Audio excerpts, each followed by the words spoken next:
नहमदुहु व नुसल्ली अला रसूलिहिल करीम अम्मा बाद फ़ाऊज़ु बिल्लाहि मिनश शैतानिर रजीम बिस्मिल्लाहिर रहमानिर रहीम।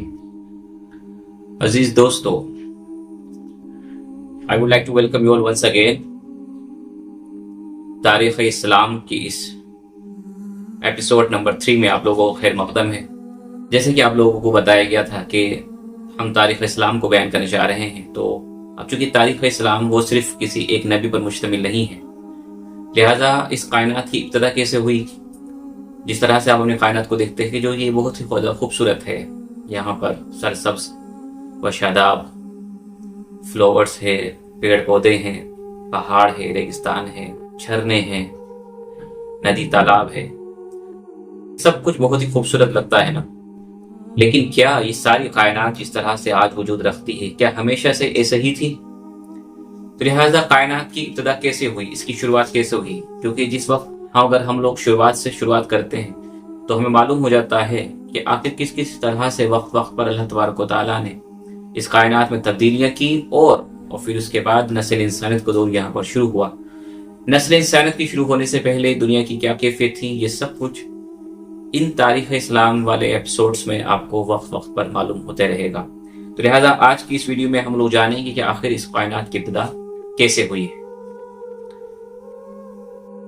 आज की मौजूदा साइंस और मॉडर्न टेक्नोलॉजी के जरिए से जो इंफॉर्मेशन हमें मिली है, जो कि आज भी हमारे सिलेबस में, स्कूल्स के सिलेबस में पढ़ाई जाती हैं। आप एनसीईआरटी की बुक्स देख लें, आप मैं 10th क्लास 11th क्लास में भी ये टॉपिक मौजूद है कि किस तरह से ब्रह्मांड का रचना हुई है। तो लिहाजा अगर हम मौजूदा साइंस एंड मॉडर्न टेक्नोलॉजी के हवाले से समझें तो 13.7 बिलियन ईयर्स अगो, यानी कि अगर आप नॉर्मल समझे तकरीबन 14 खरब साल पहले ये पूरी कायनात महज एक गैस का गोला था और इस गैस के गोले को नाम दिया गया था सोलर नेब्यूला। गैस के एक गोले में बहुत ज्यादा केमिकल्स थे, मुख्तलिफ जो है डस्ट पार्टिकल्स। केमिकली रिएक्शंस के बाद जब इसमें दबाव ज्यादा हुआ, डेंसिटी इसकी ज्यादा हो गई, तो ये जो है एक बहुत ही हाईली लेवल पर एक्सप्लोर हुआ, यानी कि इसके अंदर एक बहुत बड़ा धमाका हुआ और इस तरह से ये पूरी कायनात बिखर गई। इसके बाद में ये जो डस्ट पार्टिकल्स थे ये दूर दूर तक चले गए स्पेस में और धीरे धीरे वक्त के साथ साथ ही ठंडा होना शुरू हो गए। लेकिन ये वक्त कोई छोटा मोटा वक्त नहीं था, बल्कि बिग बैंग के बाद और जो हमारी गैलेक्सीज बनी है और गैलेक्सीज के अंदर भी जो प्लैनेट्स हमारे पास मौजूद है, जिसको हम लोग देखते हैं और रिसर्च करते हैं, ये कोई एक दिन में नहीं बन गए, बल्कि ये प्रोसेस लाखों नहीं बल्कि करोड़ों सालों पर मुश्तमिल है। कि इस वीडियो में जो हम बात कर रहे हैं वो इस ब्रह्मांड की, यानी कि स्पेस की जो तख्लीक हुई है उसके बारे में बातचीत होंगी। दुनिया की तख्लीक वाला जो पोर्शन है वो एक अलग है, वो भी करोड़ों साल पर मुश्तमिल है, लिहाजा वो एक अलग उसके लिए डिटेल वीडियो बनाई जाएगी। लेकिन आज की जो वीडियो है वो है इस कायनात की इब्तिदा के बारे में। तो लिहाजा बिग बैंग के बारे में मैंने बताया कि 13.7 बिलियन ईयर्स अगो कायनात की शुरुआत हुई। इसमें जो फर्स्ट टाइम जो ये थ्योरी पेश की गई थी ये इन 1927 में बेल्जियम के जॉर्ज लेमेत्र, जो कि कैथोलिक प्रीस्ट के साथ साथ फिजिशियंस भी थे, यानी कि फिजिक्स के प्रोफेसर थे, इसके अलावा बहुत बड़े एस्ट्रोनॉमिस्ट भी थे, and he is also known as the father of big bang theory. 1927 में जॉर्ज लेमेत्रे ने सबसे पहले ये कॉन्सेप्ट पेश किया था जिसे आज हम बिग बैंग थ्योरी कहते हैं। उन्होंने ये बात कही थी कि कायनात जो है ये एक बहुत बड़े धमाके के साथ वजूद में आई, लेकिन ये सिर्फ थ्योरी थी और इसे वो साबित नहीं कर पाए। लेकिन तकरीबन 2 साल के बाद इन 1929 में एक ऐसी खोज हुई कि जिसने दुनिया को देखने के हमारे नजरिए को बिल्कुल ही तब्दील कर दिया, जो कि फिजिक्स की फील्ड में एक माइलस्टोन साबित हुई, और वो थी the Hubble law. Hubble law क्या है? एडविन पॉवेल हबल, ये एक अमेरिकी खगोल शास्त्री यानी कि एस्ट्रोनॉमर है, जिनके पास उस वक्त की सबसे बड़ी टेलीस्कोप मौजूद थी, जिससे उन्होंने न सिर्फ हमारी आकाशीय गंगा यानी कि गैलेक्सी, जिसे हम लोग दूसरे अल्फाज में मिल्की वे कहते हैं, इसके अलावा और दीगर गैलेक्सी की भी खोज की और उसके बाद में उन्होंने इन तमाम चीज़ों को ध्यान में रखते हुए एक कॉन्सेप्ट पेश किया और वो ये था कि हमारा जो ये स्पेस है, हमारी जो गैलेक्सीज है, ये एक दूसरे से दूर जा रही है, यानी कि जो हमारा ब्रह्मांड है वो बड़ा होता जा रहा है, वसी होता जा रहा है, यानी कि चीजें फैल रही है। लिहाजा उन्होंने ये कॉन्सेप्ट पेश किया जिसे कि हबल लॉ कहा जाता है। इस लॉ के हिसाब से अगर वाकई में ब्रह्मांड फैल रहा है तो इसका मतलब ये हुआ कि ये फैलाव यकीनन किसी न किसी एक सेंट्रल पॉइंट से हुआ है।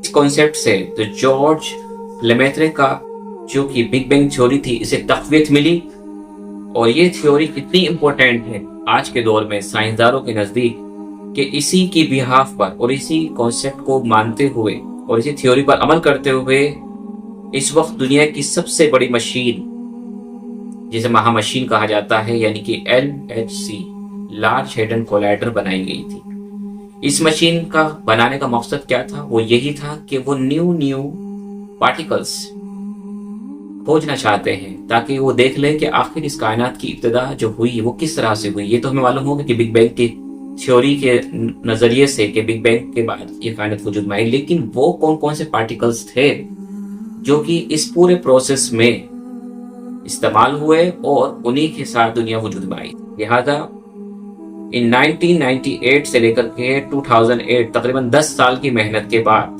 फ्रांस और स्विट्जरलैंड के बॉर्डर पर, जो कि जेनेवा का करीब है, वहां पर 175 मीटर यानी कि 574 फीट गहराई में, यानी जमीन के अंदर एक टनल बनाई गई और उस टनल में तकरीबन 27 किलोमीटर लंबी सुरंग बनाने के बाद उसमें एक मशीन फिट की गई थी जिसको कि आज LHC लार्ज हेडन कोलाइडर कहा जाता। इस मशीन को ऑपरेट करने के लिए तकरीबन 10,000 साइंटिस्ट, इसके अलावा सैकड़ों universities and more than 100 countries collaborations करती है, कंट्रीब्यूशंस करती है। इसके अलावा ये मशीन जो है वो European organisations for nuclear research यानी कि CERN की तरफ से बनाई गई है और वही इसको ऑपरेट करते हैं। इस मशीन का जो मकसद है वो, चूंकि मैंने बताया कि न्यू पार्टिकल्स की खोज करना होता है, जो कि पूरी तरीके से बिग बैंग थ्योरी पर ही आधारित है, यानी कि वो बिग बैंग जो कि 13.7 बिलियन ईयर्स हुआ था। इस मशीन के जरिए से दोबारा से ये न्यू पार्टिकल्स हासिल करने के लिए वो बिग बैंग जो कि 13.7 बिलियन ईयर्स हुआ था, लिहाजा इस मशीन के जरिए से उस बिग बैंग को दोबारा से रिक्रिएट करा जाता है ताकि कुछ न्यू यानी कि इसमें जो न्यू पार्टिकल्स है वो हासिल हो सके। लिहाजा इसका बनाने का जो मकसद था वो आपके सामने मौजूद है, क्यों ये पार्टिकल्स बनाए गए थे। आखिरकार बहुत सारे पार्टिकल्स बरामद हुए, हासिल हुए और उसके बाद जो असली पार्टिकल्स जिसकी की तलाश में साइंसदान हमेशा रहे हैं, वो पार्टिकल्स उनको नहीं मिल पाया। काफी टाइम मशीन स्टार्ट हुई, कई बारी मशीन शुरू हुई और कुछ टाइम के लिए बंद हो गई, मशीन स्टार्ट हुई फिर बंद हो गई। फाइनली 2012 में आखिरकार इन प्रोटॉन्स की आपस में टकराने के बाद जो कि न्यू पार्टिकल्स हासिल हुए, उनमें से जो सबसे इंपॉर्टेंट पार्टिकल जिसकी की तलाश इन लोगों को हमेशा से थी, साइंसदानों को, वो पार्टिकल्स बिलाखिर मिल गया। लिहाजा इस पार्टिकल्स को नाम दिया गया था द गॉड पार्टिकल्स। हालांकि ये गॉड पार्टिकल्स इसे क्यों कहा गया था इसकी डिटेल्स हम बाद में जानेंगे, लेकिन डिटेल्स से पहले ये जान लें कि गॉड पार्टिकल्स को हिग्स बोसॉन भी कहा जाता है। ये क्या है और ये किस तरह से काम करता है?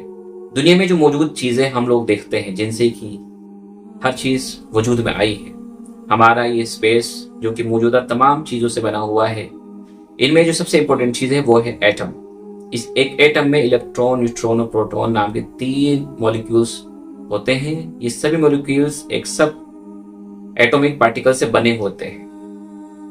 लिहाजा ये जो हिग्स बोसॉन है, इसकी गुत्थी को पीटर हिग्स और 5 दीगर और साइंटिस्ट ने सुलझाने की कोशिश करी थी 2012 में, और लिहाजा उसके खोजने के बाद में इसे हिग्स बोसॉन सिद्धांत दिया गया था। इसका क्या मकसद है, यानी कि ये क्यों काम करता है, किस तरह से काम करता है और इसे गॉड पार्टिकल क्यों कहा जाता है। आपको मालूम होना चाहिए कि जितनी भी चीजें हम लोग देखते हैं, हर एक चीज एक जो है मॉलिक्यूल से बनी होती है, और ये जो आपने देखा जो गॉड पार्टिकल है, हकीकत में ये एक एनर्जी ही है जो कि तमाम पार्टिकल्स को एनर्जी प्रोवाइड कराती है। लिहाजा अगर ये ना हो तो फिर दुनिया का कोई वजूद कायम नहीं रहेगा। लिहाजा ये एक मास देती है इन तमाम चीज़ों को। मास यानी कि द्रव्यमान, एक वजन जो दूसरे भाषा में है। अब इस सारी की सारी डिटेल्स जो आप लोगों ने देखी कायनात की इब्तदा लेकर के, इस पूरी गुफ्तगू का जो लुबे लुबाब हमें समझ में आता है वो ये है, दो चीज़ें यहाँ पर समझ में आती है। पहली चीज़ तो ये है कि ये जो कायनात की शुरुआत हुई है, इब्तदा हुई है, वो एक बहुत बड़े धमाके यानी कि द बिग बैंग से हुई है। लिहाजा ये आज की मौजूदा तहकीकात है, मौजूदा साइंस है, और मैंने आपको बता दिया है कि LSE इतना यूरोज खर्च किया है इसके अंदर, तकरीबन 100+ कंट्रीज इसमें कंट्रीब्यूशंस कर रही हैं। तो आप अंदाजा लगा सकते हैं कि ये कितनी एक्सपेंसिव और कितनी बड़ी मशीन है। यहाँ तक कि ये 27 किलोमीटर लंबी सुरंग के अंदर बनाई गई है, और चाइना इससे भी बड़ी कोलाइडर बनाने जा रहा है जो कि तकरीबन 100 किलोमीटर लंबी होगी। आप आइडिया लगा सकते हैं कि बिग बैंग थ्योरी कितनी इंपॉर्टेंट है, और आज के साइंसदान ने इसको तस्लीम किया है, और हमारी आज की फिजिक्स इसी पर आधारित है।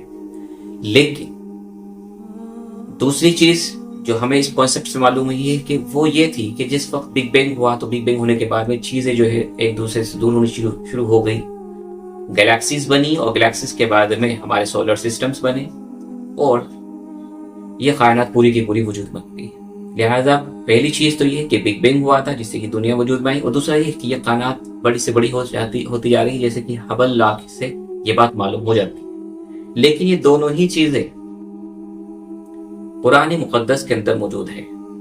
जी हाँ दोस्तों, लोगों के लिए ये बड़ी हैरत कुन बात है जिसने कि दुनिया को हैरत में डाल दिया कि जिन चीजों की तहकीकात हम लोगों ने आज की है, कुरान 1400 साल पहले उसको वाज़ेह कर रहा है, वो भी इतने बड़े कॉन्सेप्ट। लिहाजा कुरान करीम में ये बातें जिस तरह से इरशाद हुई है, वो किस तरह से इरशाद हुई है, अल्लाह तबारक व तआला ने कुरान पाक के अंदर इरशाद फरमाया सूरे अंबिया आयत 30 में कि क्या अवलम यरल्लज़ीना कफ़रू अन्नस समावाति वल अर्ज़ कानत रत्क़न फ़फ़तरनहुमा, कि क्या काफिरों ने नहीं देखा कि जमीन व आसमान आपस में जुड़े हुए थे और फिर हमने इनको फाड़कर टुकड़े टुकड़े कर दिया।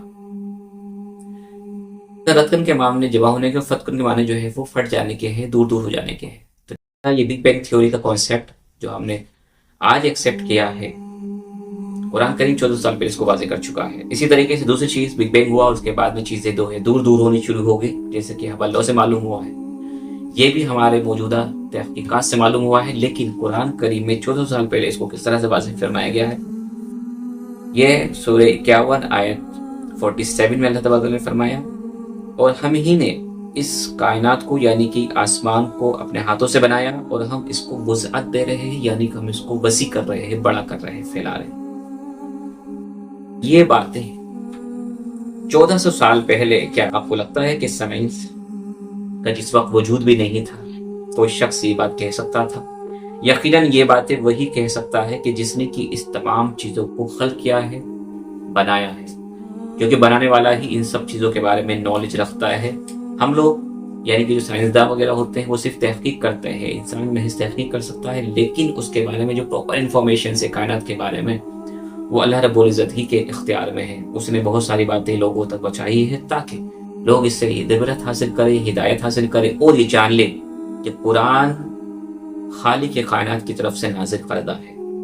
तो दोस्तों, ये थी आज की हमारी जो है क्लासेस, और ये इम्पोर्टेंट क्लास थी जिसके अंदर कि हमने कायनात की तख्लीक के बारे में जाना। उम्मीद है कि अल्लाह तबारक व तआला से कि वो हमारे इल्म में और हमारे ईमान में इजाफा करे, और साथ ही साथ हमें तारीख़ इस्लाम को समझने की और नबी करीम सल्लल्लाहु अलैहि वसल्लम की सीरत को समझने की, कुरान पाक के अंदर गोताज़नी करके उसकी हकीकत को जानने की और उस पर अमल करने की तौफीक अता फरमाए। वाक़िअ दवाना अनिल हम्दुलिल्लाहि रब्बिल आलमीन।